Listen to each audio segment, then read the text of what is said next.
เป็นสวยงามสะอาดเขาพันกร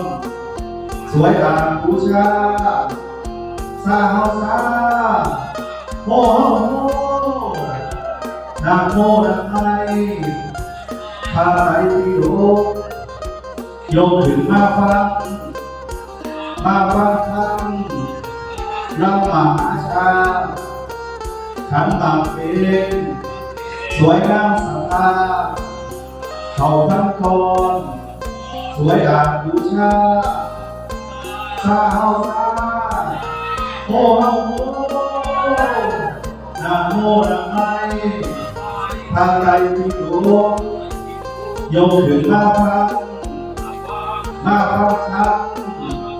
เรามหาชาขันธ์มาเป็น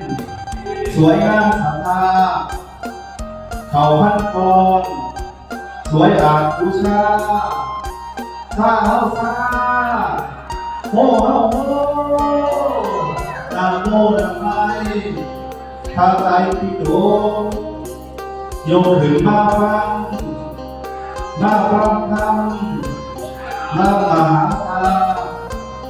ขันธ์มาเป็นสวยงามสะอาดเขาพันกรสวยอาจบูชา